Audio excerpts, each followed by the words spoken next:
This bus behind me might look like what many of us went to school in. It's big and yellow, it's got rows of seats, but it's missing a few things. A tailpipe and a gas tank. Bus number 427 in Salem is one of 18 electric school buses funded statewide through grants from Portland General Electric over the last 3 years. And it's a hit with the drivers. So on the electric bus is very quiet. I like the electronic braking. As soon as you release the gas pedal, it just starts braking right away. The fact that if it's a cold day, you turn the bus on, doesn't have to warm up the heater immediately, is working. So that's a plus compared to maybe an old diesel bus. But the bus's biggest benefit goes beyond the driving experience. I know it sounds kind of weird, but you're driving the bus and you feel that it's all clean. You're not putting anything out into the air. It's a weird feeling because I've never driven an electric bus before, or electric anything before. But you know that there's no pollution coming out of this machine. Salem's electric bus charges to full power in 3 to 4 hours and has a range of up to 75 miles. That means drivers like Regulus can do a normal route in the morning, charge the bus in the middle of the day, and complete a second route in the afternoon. That's the battery usage. We have 97% left.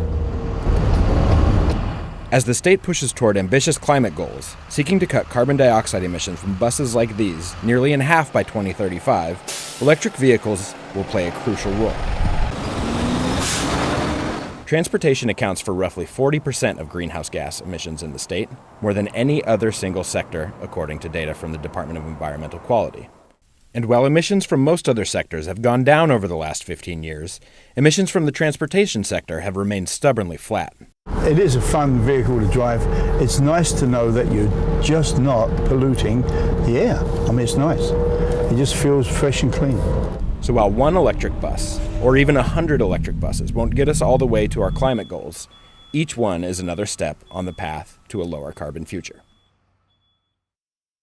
Ed Kale joins me now. What a great story, and so interesting to see them doing that. Is that district going to expand with more electric buses?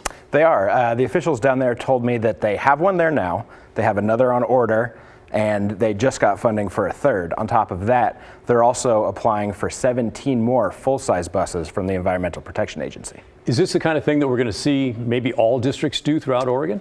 You know, that remains to be seen, but it certainly is something that I think in 10 or 15 years you could see whole fleets of these vehicles on the road. Yeah. And what about the difference between biodiesel, which I know a lot of buses run on, and these electric buses? Which is better?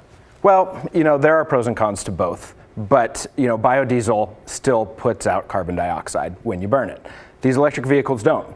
There are some questions out there remaining about, you know, exactly how environmentally friendly it is to get the minerals that they need to make these batteries. But in terms of just carbon dioxide pollution alone, these electric vehicles are definitely better. Ah, very nice. And folks, you can tell he knows what he's talking about. This is Cale Williams. We stole him from the Oregonian. We're so thrilled to have him. He's an environmental reporter who's been there. Now he's here. And he's done a lot of great award-winning stories. And one that a lot of folks might be familiar with is Nora the polar bear. And for the folks that aren't, tell them a little bit about that. So Nora the polar bear is a bear that was born in Ohio. She was hand-raised by zookeepers and eventually transferred here to the Oregon Zoo. And you wrote a book about it, and this is the book we're showing. I did. I originally wrote a 5-part series at the Oregonian, traveled up to Alaska for that. To talk to some of the folks that live in polar bears' natural habitat. That eventually got expanded into a book. I went up there 2 more times to talk to them about how climate change has affected their daily life and the changes that they've been seeing. And has it been profound? It has. I mean, the first time I went up there was in March of 2017, bitterly cold, sea ice a mile out. I went up there same time of year, March 2019, and it was raining and there was no sea ice. Wow. Yeah. So very dramatic change. Indeed. Wow. Okay, Cale Williams, going to be awesome having you here. Thanks for the great reporting. Appreciate it.